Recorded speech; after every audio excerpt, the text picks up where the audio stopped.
Hello, welcome to Country Sports TV. I'm in the office again. Serious time now. On Tuesday, the farmers are going to London. As country sportsmen, we rely on farming. I've got 3 or 4 farms I shoot on, and I've had a good relationship with the farmers since I was a kid. I used to go around with an air rifle and shoot the rats and that in the barns. As I grew up, I got a rifle. I started controlling foxes because there's no hunt on the farms that I'm around. Love to watch hounds. Anyway, that's another story. Also, rabbits. Rabbits started coming back in the 70s, and I was doing rabbit control. And also, my love is decoying. I decoy pigeons and I decoy crows, and I'm good at decoying crows. When I say crow, I mean corvids, all 3 of them. Crows, rooks and jackdaws. I was told that my decoying book was the only book that ever explained crow shooting to anybody. It's just what I do. But I can't do it without the farmer. And it's a relationship that we've got, a partnership. The farmer has pests on the ground and he wants them controlled. Rabbits, pigeons, crows. We want to shoot, so we shoot, and he allows us to do it. It's a relationship we've got, and we can't do it without the farmers. So, the farmers are going to London on Tuesday. I support them 100%. Unfortunately, I can't be there. I've got work I got to do. But it's so important that I'll do these videos. And if I can get some videos in from people who were there, if you're going on Tuesday and you got any videos, post them on Facebook, post them on the Country Sports TV Facebook page, and say I was there. Our government hasn't got a clue about farming. They think because a farm and a farmland is valuable, if it's passed on to the next generation, they ought to pay a tax because they've inherited it without paying for it. I think my thought is that the Labour Party thinks, well, it's not New Labour anymore. It's woke Labour. No, I'll do better than that. It's champagne socialist towny woke Labour. That's better. We like that. They think they're still fighting the class war. They see the farmer as being Tory. Well, he might well be. He might, on the other hand, be a Labour supporter. But it's traditional in this country. Farming has been here for thousands of years. Henry VIII destroyed the monasteries because what was happening around about 1500 was that farmers would get into trouble, they'd get into debt, and the monasteries would take the land off of them. But they would take the farmers in to farm their own land and other people's land. And they were called labourers. That's where we got labourers from, because they were lay brothers. And the Catholic Church at the time literally stole all this land. They were also controlling a lot of the industries we had. And the money wasn't going back to the country, it was being siphoned off to Rome. Henry VIII didn't like it. So I know we're told that he got rid of the Catholic Church and destroyed the monasteries because he wanted to get divorced and he wanted to get remarried. Well, that's only part of the story.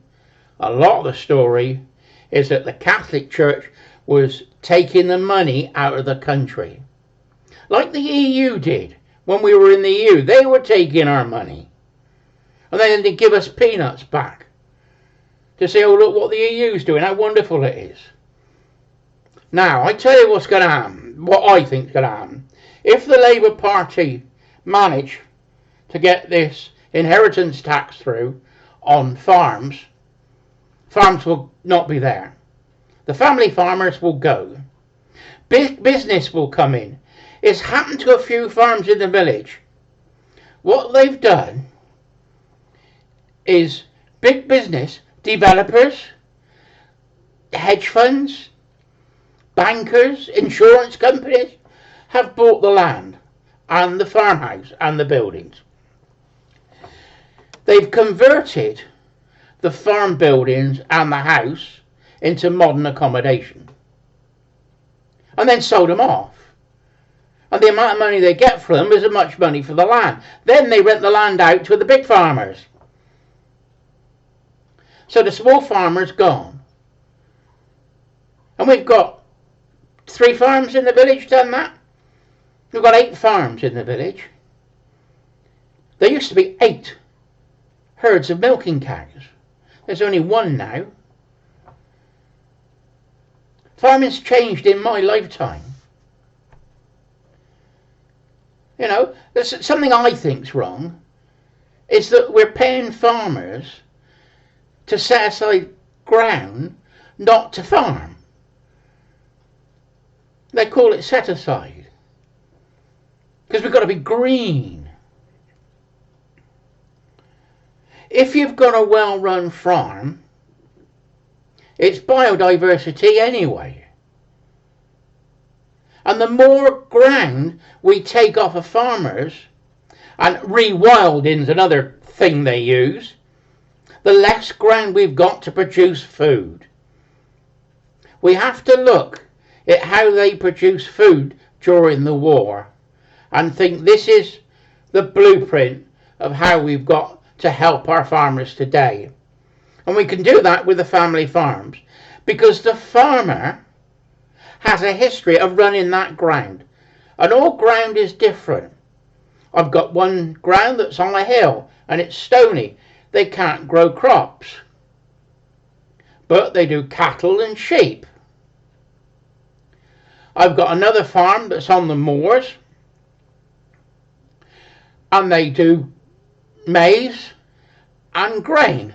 So one year they'll do maize, one year they'll do wheat, and they've done barley one year. I get a lot of decoying out of that. And I've had some good days decoying on that farm. Other farms are a mixture of both. But they're anything from 150 acres to 500 acres. But they're family farms. And the knowledge of the land and what it can produce is handed down from father to son or father to daughter. We need to keep our traditional farming going. There is so much that relies on it. We have got a picture book landscape in Britain. It's there because of the farmers. It looks good. It looks green in the spring. We take it for granted when things are growing and the leaves are coming on the trees and it's all dark green and everything's good. We take it for granted because we've lived with it all our lives. I had some Australian friends come over and stay with us for a week, and they were just absolutely amazed at how green we are in the spring and how wonderful the countryside looks. It's there because of the farmer. And the farmer doesn't get paid for it. Only the crops he produces, the milk, the cattle, the sheep. In farming, to make sure the farmer got the right price for things, we had the milk marketing board. We had the beef marketing board. And they would make sure that the farmer got a fair price for their product. Under Maggie Thatcher, that all went because of the EU. The EU didn't want us to have price controls. So what happens? The big farmers, hey, we're well in here. The little farmer, now he's struggling. You know, yeah, fair enough. We've got farm subsidies and we help the farmers out. No problems with that. But we've got to think, do we really want to destroy farming as it is just for money? The land is more important than money. The family farmer is more important than money. One of the farms I shoot on, I was up having a chat with a farmer and having a cup of tea in his kitchen. He got an old farmhouse. It was a Somerset longhouse, great big one. And we're sat there having a cup of tea and having a chat. And he was worried. And I said, what's up? He said, I'm overdrawn at the bank. I can't borrow any more money and my tractor's bust. I said, how much do you need? He said, £3,000. I said, I have just done a couple of jobs that have brought me money in. I will give you the £3,000, then you can pay me back when the wheat's grown. When you get the money for the wheat, I'll take my money. Right. So I gave him the £3,000. He got the tractor fixed. When it's time for decoying, I went out decoying. And he turned up. And he turned up with a cheque. He said, there you are, thank you very much. So that's the partnership we've got with the farmer. And I felt I was invested in the farm and being a part of it. It's a way of life. It's in us. It's what we do. I don't charge the farmer for doing pest control. And he doesn't charge me for allowing me to do it.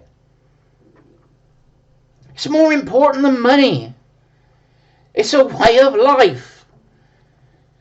And these champagne socialist woke Labour MPs have not got a clue.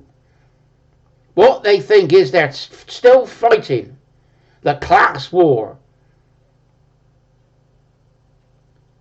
You know, they just can't do it. It's just so wrong. It's more important to keep the small family farms going, producing food for us all, looking after the countryside. People that walk, we got footpaths all over the place. You go to other countries, they haven't got footpaths. You've got to walk along the roads. We've got footpaths that cross all the farms because it's traditional. It's a highway. Do you know why we got the word highway? In the Middle Ages, when all the moors and that would flood, you had roads on the top of the hill. So they called the highway because it would be dry when all the fields and that were all muddy and flooded down the bottom. See, everything's involved with everything else.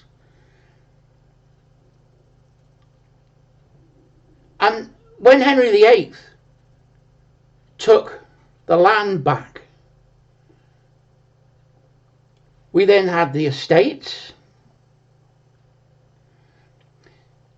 The estates were walled and everything around 1700. We had the Civil War. And when we got the monarch back, we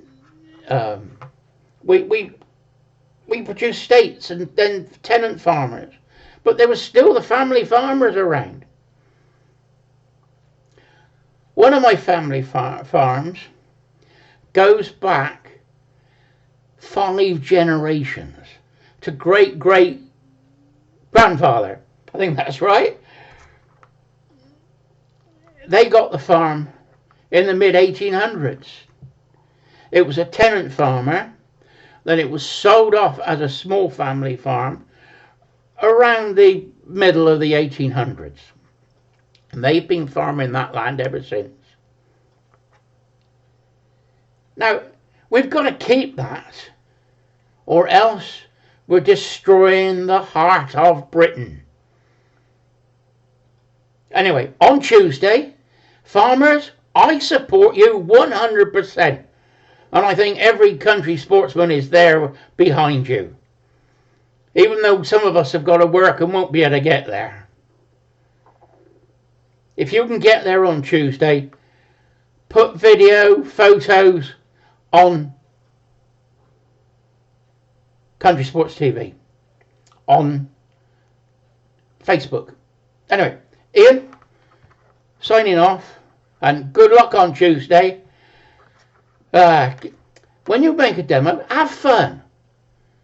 They know you're there. And I think this guy's got away. This guy's in his tractor to get into London next week. I think that's funny. Anyway, bye-bye.